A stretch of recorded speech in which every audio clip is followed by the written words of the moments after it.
Good evening. This is Matt Bautista, and welcome to our Bible study here in Faith Baptist Church, South Metro. And tonight we are still continuing our series on When God. But before we proceed to our lesson tonight, let us first go to the Lord in prayer. Our Father in heaven, we thank you for once again giving us an opportunity to hear and learn from your word. Father, I pray that you would give us wisdom and guidance, and that you would lead us, Father, as we study your word tonight. You may bless our time together, and we pray that your Holy Spirit will just lead us into learning. Thank you for your grace and your faithfulness. And all this we pray in Jesus' name. Amen. So tonight we have an unusual topic. So please bear with me as we try to learn about some principles from the Word of God, even though it seems to be bizarre. It is said by some pastors and theologians that God has a sense of humor. They have good reason to say so, since there are instances in the Bible's accounts when it could be interpreted that way, such as the time when Haman thought the king was talking about honoring him, but the king was actually talking about honoring Mordecai, the guy Haman despised. Now, to know more about it, I encourage you to read the book of Esther, chapter 6, or maybe the entire book as well, all of the chapters, because it's not a very long book anyway. But there was that guy Haman, and then the king was talking about honoring this guy, and then the king sought Haman for advice, and Haman, being the proud person that he was, thought that, oh, the king is talking about me and he wants to honor me, so he just gave this all of the extravagant things that should be done to that person. But after receiving his advice, the king accepted it and then said, okay, you do this for Mordecai, and it got him really upset. But if you think about it, that's kind of ironic, or maybe something really, how should I say this, maybe funny. It was funny that it happened that way. But the Lord may not be trying to be funny or sarcastic. He doesn't have to. The Lord can just say whatever he wants directly. But he also has the prerogative to use the most effective approach that he, in his omniscience, deems best in order to accomplish his purpose to its full extent. So, while the Lord doesn't need to be doing special arrangements, or to be making special arrangements just to accomplish something, but he, in his omniscience, understands and sees that there are ways that things could be accomplished more effectively in our lives, and sometimes it may even happen in the most bizarre ways. So the Lord, he knows he doesn't have to, or he's not necessarily trying to be funny to humor us, or he's not being sarcastic to insult us. It's just that, again, in his wisdom, he knows that will be the best way to prove a point to us, or probably to teach us, or to lead us where he wants us to be. And such was the case with Balaam the Prophet. Now, Balaam the Prophet is an interesting character, if I may say, in the Bible's accounts, because he was a prophet, but we find him in the book of Numbers, and the book of Numbers is kind of not necessarily parallel, but it was almost during the time with when the book of Exodus, Leviticus, and Deuteronomy were written, and not exactly at the same time, but some of the incidents or the accounts kind of overlap, and all of those accounts happened before the children of Israel went inside the land of Canaan. Now, my point is that before they entered the land of Canaan, there were not necessarily many prophets from the Lord. It's like it's not the time of the prophets yet. Remember, Exodus, Leviticus, Numbers, and Deuteronomy, they only had Moses, and Moses was the leader that God appointed and his prophet to his people. So this Balaam, as we would, or as you would find out, I encourage you to read the book of Numbers in chapter 22. You start at the first verse and you would know more about him. But that Balaam didn't come from the children of Israel. He's not part of that group. And they already had Moses. And again, during the Exodus, and again, Leviticus, Numbers, Deuteronomy, those accounts, and it's like one entire phase in the lives of God's chosen people. And before that, before that, in the book of Genesis, there weren't even any prophets mentioned. Maybe aside from Abraham, God said when he was speaking to Abimelech in a dream that, Abraham is my prophet. But after that, no one else. Jacob wasn't a prophet of God. Isaac wasn't the prophet of God. Joseph wasn't the prophet of God. God used them. God was with them, but they weren't necessarily prophets of the Lord. And aside from Abraham, that God Himself said that he was his prophet. So it's interesting because again, it's not yet the time of the prophets, but here comes Balaam, a prophet. And the one commentary says that Balaam, while he is a prophet, is more kind of like a diviner, maybe some sort of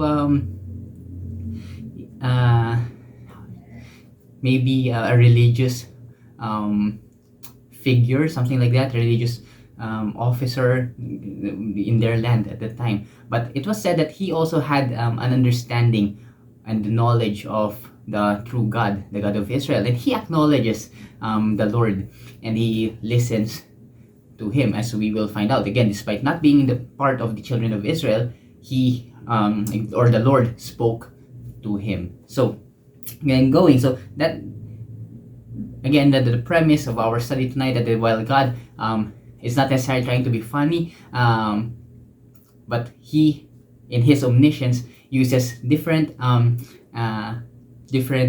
ways or methods to reach his people, and that was the case here with Balaam the prophet. And God had already spoken to him, but Balaam deliberately went against God's directive. He was not thinking right, or perhaps not thinking at all, since he was blatantly disobeying God.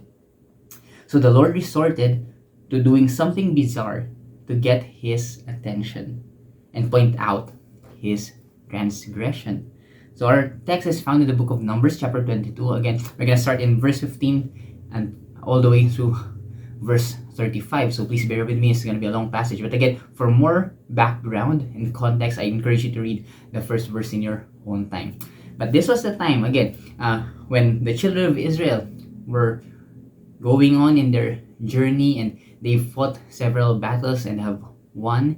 And the people in the land of Moab and Midian were afraid of the children of Israel because they heard what the Lord has been doing for them, and they're winning battles left and right. So this guy Balak, he came up with this idea, let's get a prophet, let's get Balaam and ask him to curse the children of Israel, so that somehow we may be able to hold our ground against them or beat them if possible. So that was the plan. So they called for Balaam, and when he sent for his men to get Balaam, at first Balaam refused, and then he sent for his men a second time because he really wanted to persuade Balaam, because that was the only way that he thought that they could at least fight the children of Israel, so for them to be cursed somehow, so that at least their efficiency or maybe their military strength would be reduced. So that was the setting, and this is what happened in Numbers chapter 22 verses 15 to 35. Then Balak again sent leaders, more numerous, and men who were more distinguished than the first ones. They came to Balaam and said to him, "Thus says Balak the son of Zippor, I beg you, let nothing hinder you from coming to me, for I will give you a very great honor, and I will do whatever you tell me. So please come, curse these people of Israel for me." Balaam answered, and the servants of Balak, Even if Balak were to give me his house full of silver and gold, I could not do anything, either small or great, contrary to the command of the Lord my God. Wow, that's some integrity. Now please, you also stay here tonight, and I will find out what else the Lord will say to me. Now again, that's kind of contradicting, don't you say? Don't you think? Because at first you already said, I cannot say anything that's contrary to the Lord's will. You know, even if Balak were to give me his house full of silver and gold, but then he said, but stay for the night, and I'll try to see if the Lord would have something else to say. So he's still kind of maybe trying to see if God's mind would change, or maybe the Lord would allow him to actually curse the children of Israel so that he would receive the honor that Balak was talking about, or maybe receive his payment. So it's kind of this guy is very interesting. Then God came to Balaam at night and said to him, so the Lord was speaking to him, if the men have come to call you, get up and go with them. So the Lord allowed him to go. But you shall still do only what I tell you. So that's the premise. God said, okay, you may go with them, but you only do what I will tell you to do.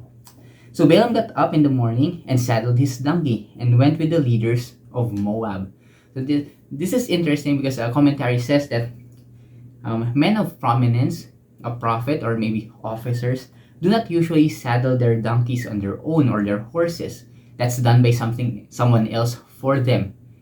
And that this indicated that Balaam was excited to go. So, verse 22, but God's anger was kindled because he was going. So this may be contradicting to what the Lord said, because God himself allowed Balaam to go. But then, verse 22 says, but God's anger was kindled because he was going. Again, remember the premise. God said, but you will only say what I would tell you to say. And again, remember, Balaam was so excited to go. He tried to see if the Lord would say something else to him regarding the request of Balak to curse the children of Israel. So from here we can see, and we will see later as we proceed with the passage, that Balaam's heart was really or it was really negative, or he still intended to curse the children of Israel. He still wanted to get that reward from Balak. So we will see it later. So that happened, but God's anger was kindled because he was going. And the angel of the Lord took his stand in the way as an adversary against him. Now he was riding on his donkey, and his two servants were with him. When the donkey saw the angel of the Lord standing in the way and his drawn sword in his hand, the donkey turned off the path and went into the field. So the donkey avoided the angel of the Lord. But Balaam struck the donkey to turn her back toward the path. But the angel of the Lord stood in a narrow path of the vineyards, with a stone wall on the side and a stone wall on that side. So there were walls on both sides. When the donkey saw the angel of the Lord, she pressed herself against the wall and crushed Balaam's foot against it, and he struck her again.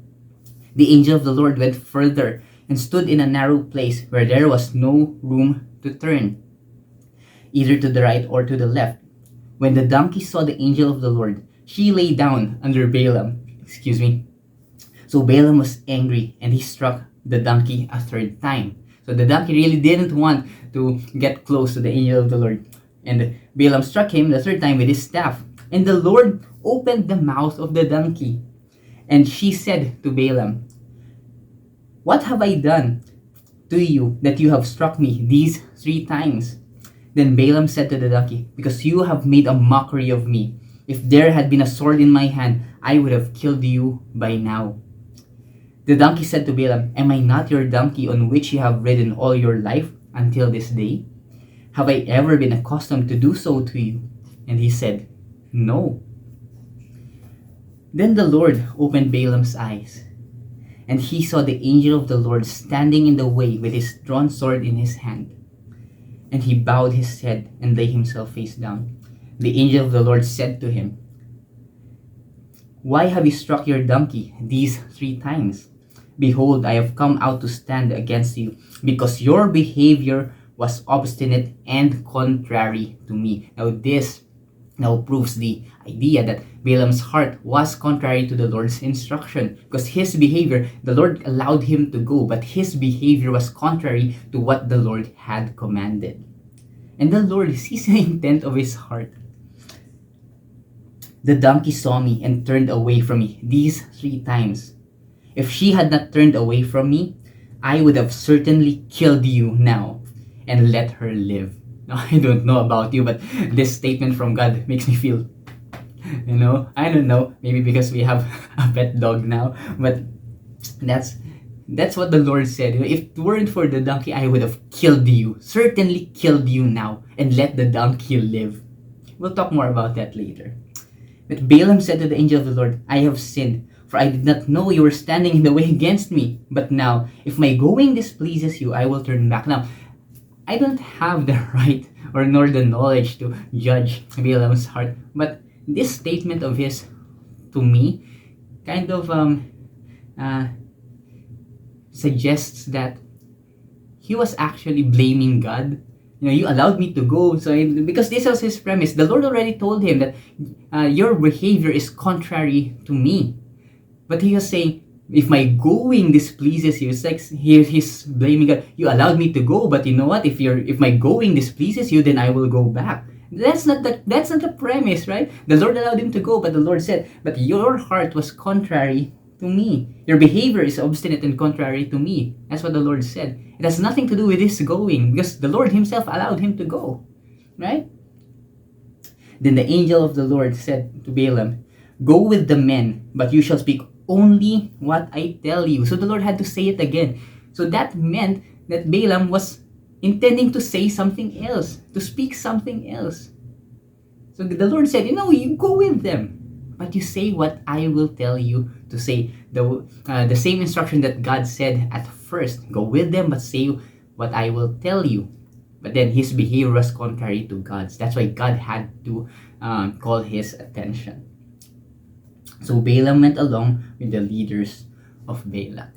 Now, this is interesting, and please excuse me for referencing this, but I'm not sure if you're familiar, if many of us are still familiar with the movie Shrek, that CG animation movie. It's interesting because that show is about this ogre, and the setting, the environment is about all of the fairy tale characters. Pinocchio, I'm not sure if Sleeping Beauty was there, but there were the Gingerbread Man, the Prince Charming, Fairy Godmother, and all of those fairy tale characters. But there's this one character that I actually tried to search for it. Now we already know who I'm talking about, the talking donkey, Shrek's best friend, right? Voiced by Eddie Murphy, the funny one. You can find him in any major fairy tale. A talking donkey is not in a major fairy. There's no fairy tale dedicated to a talking donkey, right? And like this Pinocchio, the wooden boy, right, who wanted to be a real boy. Maybe the Sleeping Beauty, Snow White, and all those fairy tales. But there's nothing about the talking donkey. Some suggest that there was this segment in Pinocchio that there's this island where there were talking donkeys, but they're not the major. It wasn't a major scene, or not necessarily that significant to the plot. So it's interesting to me, because where would people get the idea of a talking donkey? Out of all the fairy tales in that show, there was one character that's actually taken from history, from real life, from the Bible's account. It's just interesting to me, because sometimes people don't know where they get their ideas. While people deny the Lord and the truth of God's word, they don't know that many of the things that they reference, or many of the things that they use, to decide about their lives, which is wrong, which is right. Man don't come up. A man doesn't come up with it. All those things, but some of the things actually come from the Word of God. Where do we get our standard of right and wrong? Where do we get the idea that killing is wrong, right? All those came from the Word of God. I mean, it's strange. You may find it strange. Oh, well, how did you come up with that coming from a talking donkey? It's just that we fail to realize sometimes the things that we take for granted actually comes from the Word of God. Even the golden rule, right? Do unto others what you want others to do unto you. Those were words spoken by Jesus himself. And some people who deny God use that principle in their lives as well. So it's just interesting. So I apologize for digressing. So let's see what we can learn tonight. What can we learn when God does something bizarre? Now let's learn a few things. Number one, God could use something bizarre when normal means don't reach us anymore. Letter A, Balaam's judgment was clouded by his greed. He was so into the idea of receiving a reward if he would just do this one thing. Letter B, he actually didn't realize the Lord sees the intents of his heart. He was even gonna deny it. If my going displeases you, Lord. But that wasn't the case. That wasn't the issue. The Lord sees his heart. The Lord saw his heart, and the Lord knew that his behavior was contrary to him. Letter C, he disregarded God's instruction. We have seen in Numbers 22, 20, 32, 34 to 35. You have seen that the Lord said, you go with them, but you will only say what I tell you to. But his behavior was contrary to God's. Letter D, but not even a talking donkey was able to throw Balaam off. You see, when normal means don't get to us, when normal means don't reach us anymore, when we're just doing what we think is right in our own eyes, when we're straying too far away from the plan of God, the Lord maybe would resort to doing something bizarre to get our attention. And in this case, in Balaam's case, God used a talking donkey, but even a talking donkey didn't seem to throw him off. Why? And then there was this dialogue in Numbers 22, right? 28 to 30. He didn't even find it strange that the donkey was talking. He was so angry, he was so upset because he was just so preoccupied with the thing that he wanted to do, that when the donkey spoke, he spoke to the donkey as if it was normal. I would understand, I would give more understanding or consideration to Eve in the Garden of Eden when the serpent was talking to her. She didn't find it strange. Well, perhaps because the world has just been created at that time. We don't know how long, but at least it was still kind of new. So maybe when when Eve saw the serpent and the serpent talked to her, maybe she didn't find it that to be that strange, and maybe she got bored with her husband. My husband is just naming the animals day in day out, so yeah, he's boring. So yeah, come on, serpent, let's talk. But in the time of Balaam, several hundreds of years later, it was already established that animals don't talk, right? So to find a talking donkey should somehow kind of make you think. It should have threw him off, maybe even just a little. But he conversed with the donkey as if it was normal. That's how should I say, how, I don't want to say mad, or crazy, but that's how focused he was, in doing what he wanted to do. And sometimes that happens to us too, right?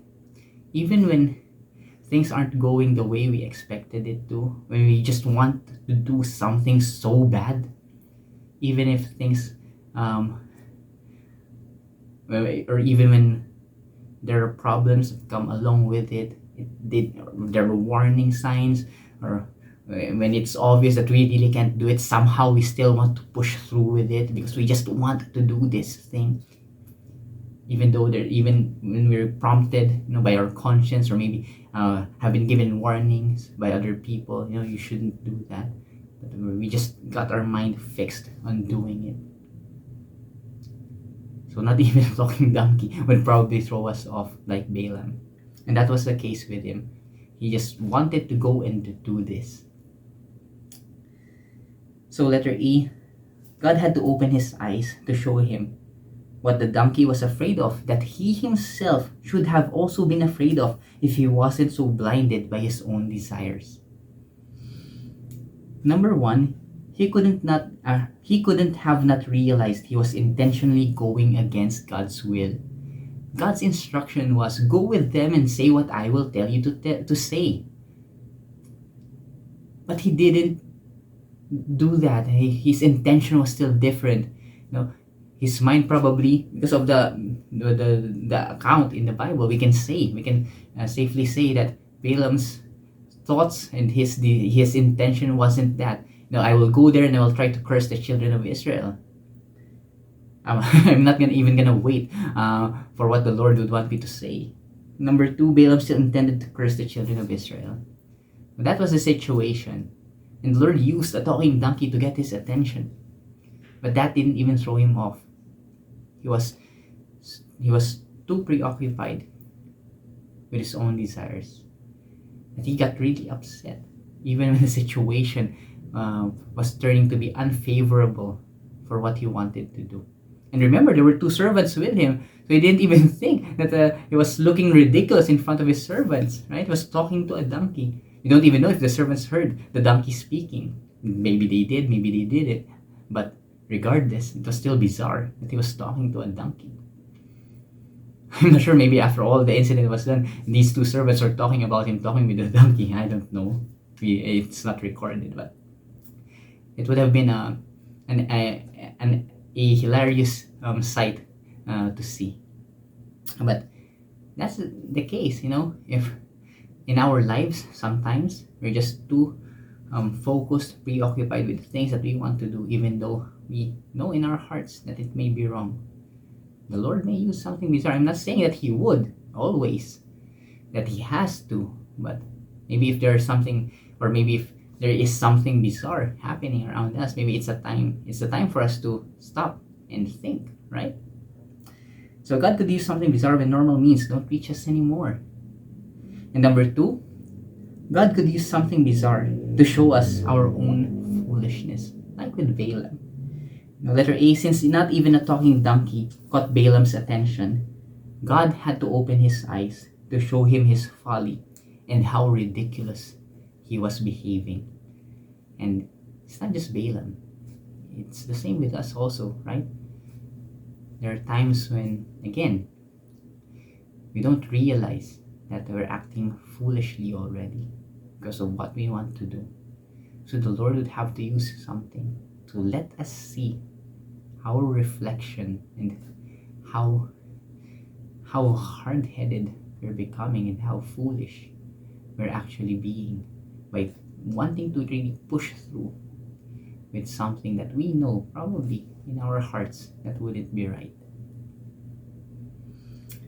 Letter B, the donkey was way wiser than Balaam in that incident. I have to emphasize that in that incident, because Balaam was a prophet and he's probably wiser than the donkey. But in that incident, the donkey was way wiser than him. Now, how can I say this? Number one, while he didn't see the angel of the Lord like the donkey did, because that's an argument. Well, the only donkey saw the angel of the Lord. Balaam didn't. Here's the case. He was a prophet that God spoke to, and the donkey was an animal. If things aren't going our way, isn't that the time for us to stop and think and maybe try to assess the situation? If we planned to have a picnic and we see dark clouds outside, isn't that a situation where we have to evaluate and see, you know what?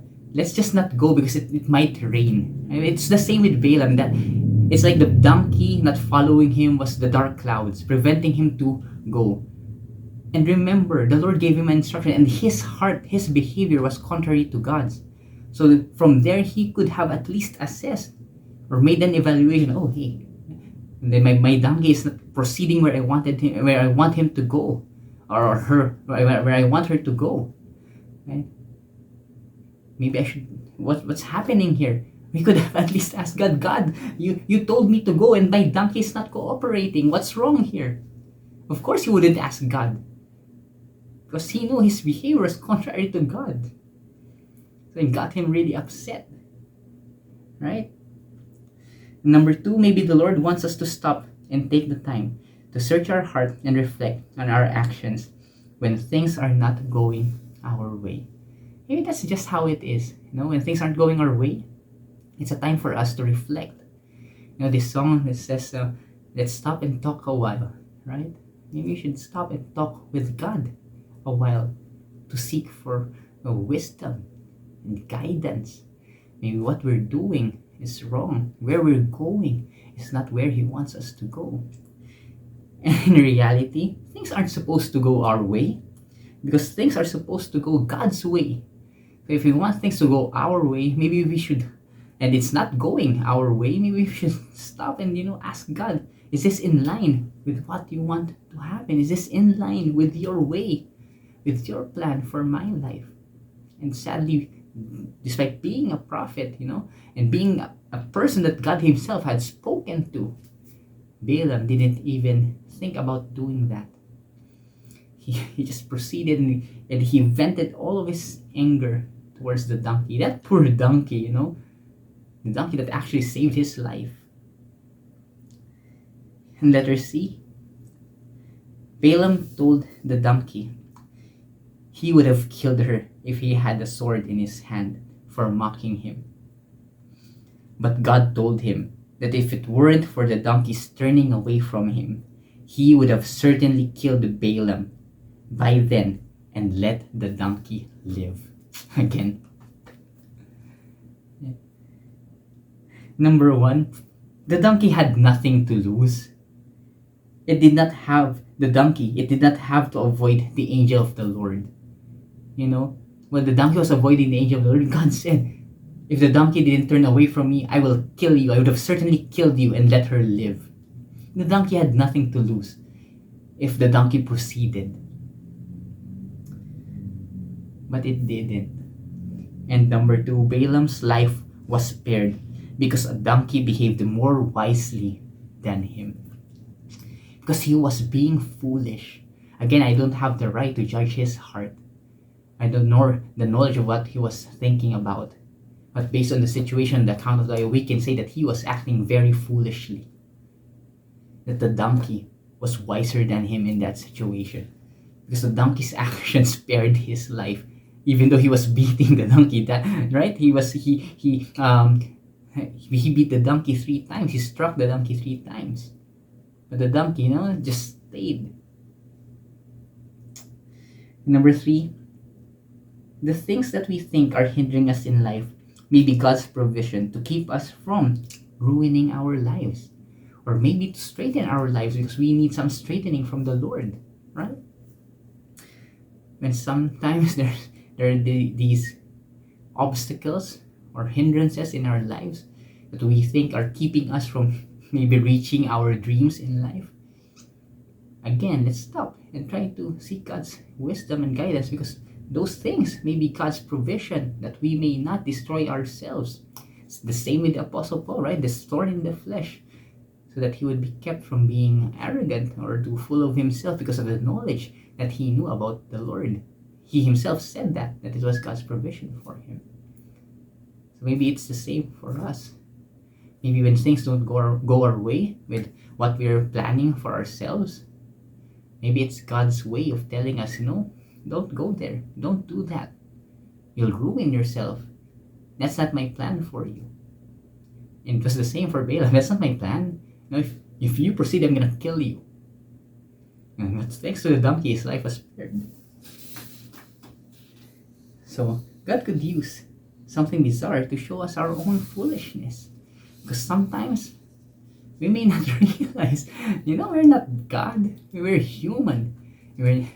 No one is exempt or no one is immune as human beings from making foolish decisions in life. That's why we need God's word. I remember there's this study in risk assessment that we had in our office and that we have also discussed in some of our events. And it says that the goal is not to really completely eradicate or to I forget the technical term that was used, but it's that, and it's not the goal to really reduce to zero the chances of risks in our lives or in our organizations, maybe in other things. But the goal is to minimize it. And it's the same with us. Again, no one's immune from making foolish decisions in life, but we can at least minimize it, right? And we need wisdom from the Word of God to do that. Number 3, God could use something bizarre to inspire wonder and worship. Letter A, it is easier and much simpler for the Lord to just allow us to destroy our lives by our own doing than to go through all the trouble of doing something bizarre to give us another chance, right? If you think about it, well, there's nothing that's difficult for the Lord. Well, there's nothing that He cannot do. But it would be just much simpler, much easier for Him if He would just allow us to destroy our lives, right? Why go through all the trouble of doing something bizarre, or maybe not even bizarre, something simpler, just to get our attention, to give us another chance, right? He already sent His only begotten Son to die on the cross to save us from sin. He should be unburdened, of the trouble to just still look over us and make sure that we're okay, we're not destroying our lives, right? But He still does so. Letter B, Balaam took the donkey for granted. He should have had more appreciation for it after the incident. And with that, here's a question for us. What are the things we may have been taking for granted in our life?